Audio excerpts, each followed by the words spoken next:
Good morning, everyone. We are back for the crash course of organic chemistry.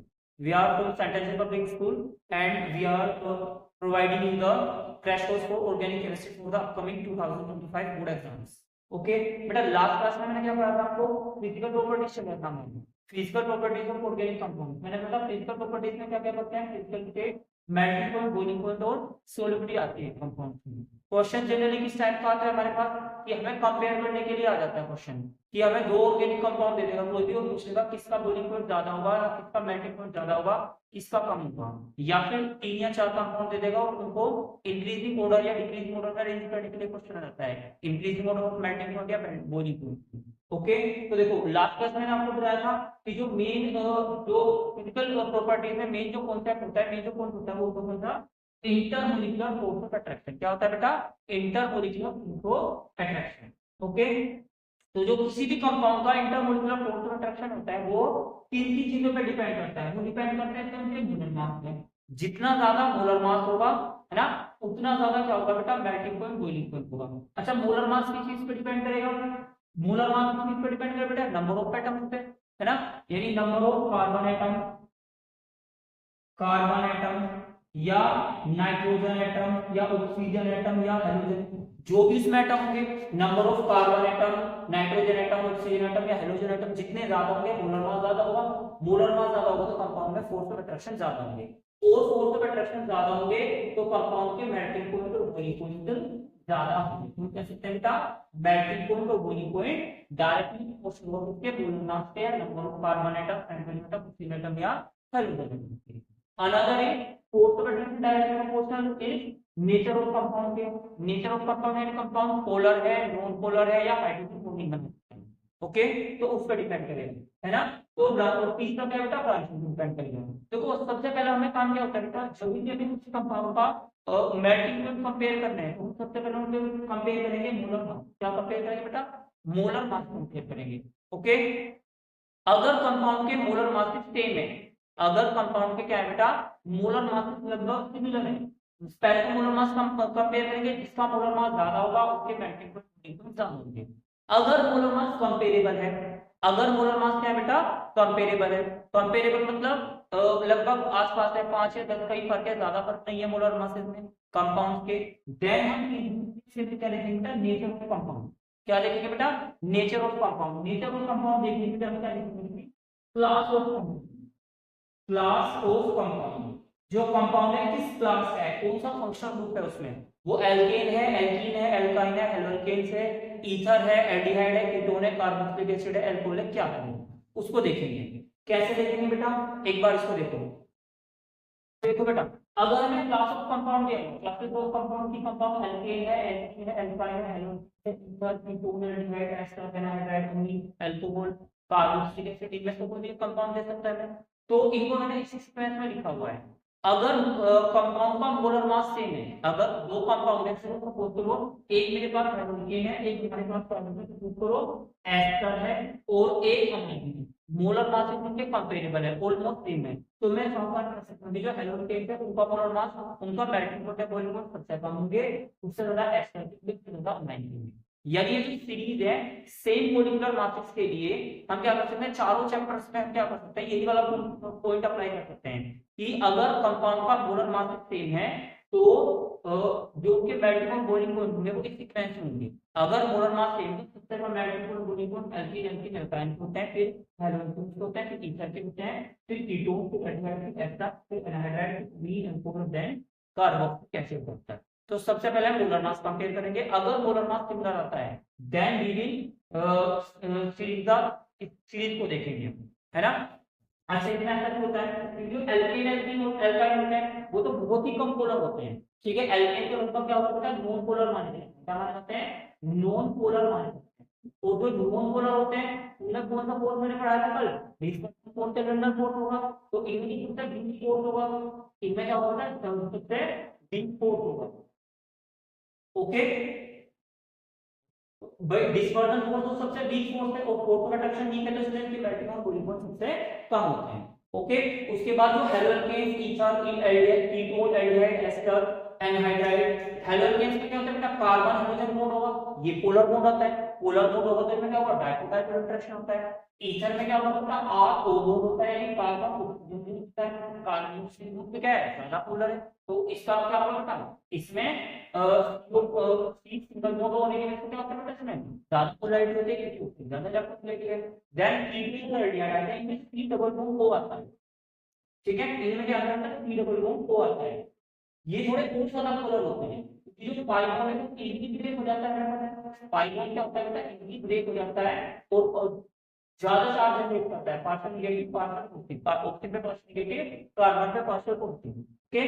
तो और ज्यादा polar mode है, ज्यादा पोलर मोड आएगा तो ज्यादा फोर्स ऑफ अट्रैक्शन होंगे, फोर्स ऑफ अट्रैक्शन ज्यादा होंगे तो मेल्टिंग और बॉइलिंग पॉइंट और भी ज्यादा हो जाएंगे, ओके। देन आते हैं एनहाइड्राइड, इनमें पीओ बॉन्ड भी है और ओ बॉन्ड भी है, ओके। फिर आते हैं अमाइन, अमाइन में क्या होता है बेटा, एनएच बॉन्ड आता है, कौन सा बॉन्ड आता है, एनएच। एल्कोहल में ओएच बॉन्ड आता है, एल्कोहल में कौन सा बॉन्ड आता है बेटा, OH बॉन्ड, और जो कार्बोक्सिलिक एसिड में कौन सा बॉन्ड आता है बेटा, उनमें CO और OH बॉन्ड। तो जो अमाइन अल्कोहल और कार्बोक्सिलिक एसिड है ये बनाते हैं इंटरमोलिकुलर हाइड्रोजन बॉन्डिंग, ये क्या बनाते हैं बेटा, इंटरमोलिकुलर हाइड्रोजन बॉन्डिंग, ओके। तो इंटरमोलिकुलर हाइड्रोजन बॉन्डिंग बनाने की वजह से इनके मेल्टिंग और बॉइलिंग पॉइंट सबसे ज्यादा स्ट्रांग होते हैं। अब आपको देखो क्वेश्चन ऐसा भी आ सकता है, आपको एक दे दिया हेलोजन और एक दे दिया सपोज अल्कोहल, और क्वेश्चन पूछ लिया मोनो मास दोनों के कंपेरेबल दे दिए, है ना, तो फिर ऐसा क्वेश्चन पूछ सकता है कि जो अल्कोहल है उनके मेल्टिंग और बॉइलिंग पॉइंट हेलोजन से ज्यादा क्यों होते हैं, तो सीधा सा रीजन है कि अल्कोहल हाइड्रोजन बॉन्डिंग बनाएगा, हेलोजन से हाइड्रोजन बॉन्डिंग नहीं बना सकते, इसलिए फोर्थ ऑफ अट्रैक्शन वीक होने की वजह से हेलोजेंस का मेल्टिंग बॉइलिंग पॉइंट कम होता है। बिल्कुल सिंपल सा रीजन है, किसी भी सीक्वेंस को कोई क्वेश्चन पूछ ले, कोई क्वेश्चन पूछ ले कि अगर हमारे पास एक ईथर है और एक अल्कोहल है ना, सेम मोलर मास पे, सेम मोलर मास पे, जैसे एक मेरे पास है 3.5OH and another is CH3OCH3, dimethyl ether और इथेनॉल, दोनों के मोलर मास क्या होते हैं, सेम होते हैं बिल्कुल, बट हम कहते हैं जो C2H5 होता है इसका बॉइलिंग पॉइंट और मेल्टिंग पॉइंट क्या होता है बेटा, ज्यादा होता है, वो CH3, क्यों, क्योंकि ईथर है, ईथर में केवल क्या होगा बेटा, डाइपोल डाइपोल इंटरेक्शन होगा, यानी एनहाइड्राइड तक बेटा, देखो एनहाइड्राइड तक डाइपोल डाइपोल इंटरेक्शन होगा, एंड पास है हेलोजेन से एनहाइड्राइड तक फिर एक ही इंटरेक्शन होता है आपका डाइपोल डाइपोल इंटरेक्शन, वो अमीन अल्कोहल और कार्बन क्या है, तो आप कह सकते हैं कि ईथर है उसमें केवल डाइपोल डाइपोल इंटरेक्शन होगा, वो उतना स्ट्रांग नहीं है, लेकिन अल्कोहल में क्या होते हैं, इंटरमोलिकुलर हाइड्रोजन बॉन्डिंग होती है, तो इंटरमोलिकुलर हाइड्रोजन बॉन्डिंग होने की वजह से वो ज्यादा क्या होते हैं, ज्यादा उनके मेल्टिंग और बॉइलिंग पॉइंट इनके ज्यादा, okay. Another third point is, यानी कि हमें क्या करना है बेटा, सबसे पहले मोलर मास कंपेयर करेंगे, अगर मोलर मास सिमिलर है तब हम देखेंगे सीरीज को कि कंपाउंड कौन सी सीरीज का है, उसी हिसाब से क्या करेंगे, कार्बोक्सिलिक एसिड होगा तो सबसे ज्यादा मेल्टिंग पॉइंट होंगे, अल्कोहल होगा तो कम होगा, अमीन होंगे तो या ईस्टर होगा तो और कम होगा, हेलोजेन होंगे तो और भी कम होगा, तो मैं उसी सीरीज को लिखना है हमको, ओके। देन तीसरा पॉइंट आता है बेटा ब्रांचिंग, क्या आता है बेटा, ब्रांचिंग, ओके। ब्रांचिंग क्या करती है, मोलर मास को सॉरी ब्रांचिंग क्या करती है, इंटरमोलिकुलर फोर्स ऑफ अट्रैक्शन को वीक कर देती है, ब्रांचिंग क्या करती है बेटा, इंटरमोलिकुलर फोर्स ऑफ अट्रैक्शन को वीक कर देती है, क्यों कर देती है, वैसे तो इसको एक फनी वे में भी समझ सकते हो, फनी वे कैसा है, इमेजिन करो आपको अभी भाई मोस्टली आप बच्चे 12th क्लास में हो, है ना, अभी आपकी बॉडी क्या लीनियर बॉडी है, ब्रांच वही आपकी बॉडी है कि नहीं, तो आपकी लीनियर बॉडी है, आपका एक और दोस्त है उसकी भी लीनियर बॉडी है, बिल्कुल स्ट्रेट बॉडी है ना, तो आप अच्छे से उसको क्या कर सकते हो, आप कर सकते हो, गले मिल सकते हो, वही आप 10 साल बाद क्या होगा, आप में ब्रांचिंग हो जाएगी, पेट निकल जाएगा, तो क्या होगा, तो आप दूसरे दोस्त में ब्रांचिंग हो जाएगी, तो क्या आप उतना अच्छे से थोड़ी कर पाओगे, तो इस केस में क्या होता है, ब्रांचिंग होगी तो फोर्स ऑफ अट्रैक्शन क्या होता है, वीक हो ही जाता है ना, तो ब्रांचिंग होगी तो फोर्स ऑफ अट्रैक्शन क्या होता है, वीक रहता है। वैसे बुक में क्या हो दिया जाता है बेटा कि ब्रांचिंग क्या करती है, सरफेस एरिया को कम कर देती है, ब्रांचिंग क्या करती है बेटा, सरफेस एरिया को कम कर देती है, कौन सा सरफेस एरिया, यानी एक मॉलिक्यूल दूसरे मॉलिक्यूल के टच में जब आता है तो जो एरिया ऑफ कांटेक्ट होता है वो कम हो जाता है, क्योंकि सीधी बात है जब स्फेरिकल सरफेस आएगी, है ना, स्फेरिकल सरफेस आएगी तो क्या होगा, इनका जो सरफेस एरिया है, आपने फिजिक्स में पढ़ा होगा, स्फेरिकल ऑब्जेक्ट का सरफेस एरिया सबसे कम होता है ना, तो अगर ब्रांचिंग हुई तो क्या होगा, तो क्या होगा बेटा, स्फेरिकल नेचर आएगी, स्फेरिकल नेचर आएगी तो सरफेस एरिया कम हो जाएगा, है ना। तो सरफेस एरिया कम हो जाएगा तो फोर्स ऑफ अट्रैक्शन भी कम हो जाएगा। यानी तीसरे नंबर पर लिखना है क्या, ब्रांचिंग। जितनी ज्यादा ब्रांचिंग होगी फोर्स ऑफ अट्रैक्शन उतना ही क्या होगा बेटा, वीक हो जाएगा। तो melting point and boiling point भी होंगे बेटा, melting point and boiling point क्या होगा बेटा, डिक्रीज रहेंगे, inversely proportional to branching, inversely proportional to branching. यानी सबसे पहले देखा मोलर मास, अगर मोलर मास सेम है तो क्लास ऑफ कंपाउंड देख लिया।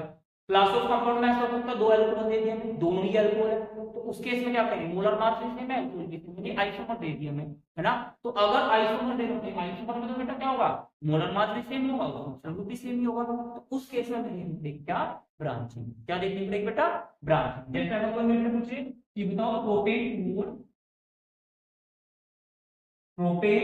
ओल और प्रोपेन वन, किसका मेल्टिंग पॉइंट ज्यादा होगा, तो सीरीज का है प्रोपेन वन में तो क्या होगा बेटा, स्ट्रेट चेन बनेगी, CH3 CH2 CH2 OH। तो प्रोपेन टू ओल में क्या होगा बेटा, ब्रांच चेन बनेगी, CH3 CH2 OH। तो ब्रांचिंग आ गई, तो ब्रांचिंग क्या करेगी, सरफेस एरिया को कम कर देगी, तो फोर्स ऑफ अट्रैक्शन कम हो जाएगा, तो मेल्टिंग पॉइंट और बॉइलिंग पॉइंट भी कम हो जाएगा। तो मेन चीज ये रखनी है, जब भी हमें मेल्टिंग पॉइंट और बॉइलिंग पॉइंट देखने हैं, मेन काम क्या, सबसे पहले चेक करें मोलर मास, अगर मोलर मास सिमिलर आता है देन चेक करें क्लास ऑफ कंपाउंड, अगर क्लास ऑफ कंपाउंड भी सेम है देन हम चेक करेंगे क्या, ब्रांचिंग। इन्हीं तीन पॉइंट्स हमारा क्या होंगे, हर एक चैप्टर के, चारों चैप्टर में फिजिकल प्रॉपर्टी आएंगी, चारों चैप्टर की फिजिकल प्रॉपर्टी इसी कॉन्सेप्ट से होती है। एक बार हम उनके चारों चैप्टर से क्वेश्चन करते रहेंगे। ओके बेटा, देखो अब ये क्वेश्चन करते हैं, जैसे इंटेंसिटी पॉइंट फिक्स है, एनसीईआरटी का क्वेश्चन है, arrange each set of compound in increasing order of boiling point. ठीक है, आपको इससे क्वेश्चन दे देंगे, इस क्वेश्चन में आपको चार कंपाउंड दे दिए, चारों कंपाउंड्स को मैं क्या करना है, increasing order of boiling point में अरेंज करना है। ओके, एक बार क्या फॉर्मूला लिखते हैं, देखो ब्रोमो इथेन, ब्रोमो इथेन क्या होगा, C2H5, sorry bromo methane, bromo methane, bromo methane क्या होगा बेटा, CH3Br। ओके, फिर ब्रोमोफोम है, ब्रोमोफोम क्या होगा, CHBr3, क्लोरोफोम होता है CHCl3, ब्रोमोफोम होता है CHBr3, हाइड्रोफोम होता है CHI3। ओके, ऐसे क्लोरोमीथेन, क्लोरोमीथेन क्या होगा बेटा, CH3Cl, क्लोरोमीथेन क्या होगा, CH3Cl, और अनदर इज डाइब्रोमोमीथेन, डाइब्रोमोमीथेन क्या होगा, CH2Br2, CH2Br2। Okay, CH2Br2। Okay, अच्छा सबसे पहले हम क्या कंपेयर करेंगे, तो मोलर मास। ओके, इसमें क्या है बेटा, एक कार्बन है एक Br है, हाइड्रोजन को देखो, एक कार्बन एक Br का मोलर एटॉमिक मास होता है 80, इसमें 3 Br है, इसमें 2 Br है ना। अगर मैं देखूं A B C D, सबसे ज्यादा मोलर मास किसका होगा बेटा, B का होगा, क्योंकि 3 Br है, ठीक है, उसमें 2 Br है, इसमें 1 Br है, इसमें Br में Cl का एटॉमिक वेट कितना होता है 35.5, Br का होता है 18, तो डिफरेंस पता है इसका मोलर मास ज्यादा होगा, तो सबसे पहला मोलर मास किसका है, B का। तो इसमें तो मैं क्या कंपेयर करना है, मोलर मास को कंपेयर कर लेंगे, तो सबसे पहला मोलर मास किसका है बेटा, B का। तो मेल्टिंग पॉइंट, बॉइलिंग पॉइंट कितना होगा, B का। देन इससे कम कौन सा होगा बेटा, D, सॉरी ये D होगा ना, सिर्फ सबसे कम किसका होगा बेटा, D का होगा, उससे सबसे ज्यादा B, देन D, देन कौन सा होगा बेटा, A, और सबसे कम कौन सा होगा बेटा, क्योंकि C का मोलर मास का होगा सबसे कम होगा। अब हमारे पास है 1 क्लोरोप्रोपेन, आइसोप्रोपाइल क्लोराइड और 1 क्लोरोब्यूटेन। 1 क्लोरोप्रोपेन क्या होगा बेटा, CH3 CH2 CH2 Cl। Isopropyl chloride क्या होगा, 2 क्लोरोप्रोपेन बोल सकते हैं इसको, CH3 CH CH3 Cl, और 1 क्लोरोप्रोपेन क्या कार्बन वाला होगा, CH3 CH2 CH2 CH2 Cl। अच्छा देखो, क्लोरीन की एक देखिए हमने, इसमें 3 कार्बन है, इसमें 3 कार्बन है, इसमें 4 कार्बन है, तो कार्बन ज्यादा तो डेफिनेटली बात है मोलर मास क्या होगा, ज्यादा होगा। तो अगर मैं A B और T इन तीनों को कंपेयर करूं बेटा, C का मोलर मास क्या है, सबसे ज्यादा है, तो डेफिनेटली बात है बॉइलिंग पॉइंट सबसे ज्यादा किसका होगा बेटा, C का होगा। वहां पे लिख देता हूं, बॉइलिंग पॉइंट सबसे ज्यादा किसका होगा, C का, तो किसका मोलर मास सबसे ज्यादा है। अच्छा इन दोनों में मोलर मास क्या है, सेम है, इन दोनों में क्योंकि तीन तीन कार्बन है, एक एक अगर दोनों का पूरा बराबर है तो क्या है, इससे क्या आइसोमर है। बट ये स्ट्रेट चेन है और ये ब्रांच, और ब्रांच की साइड तो मोलर मास क्या हो जाएगा, ठीक हो जाएगा। तो इसका मोलर मास कम होगा, इसका मोलर मास सॉरी इसका बॉइलिंग पॉइंट कम होगा और इसका बॉइलिंग पॉइंट कम होगा, यानी सी के बाद कौन सा है बेटा, ए एंड देन आएगा that is your answer. Okay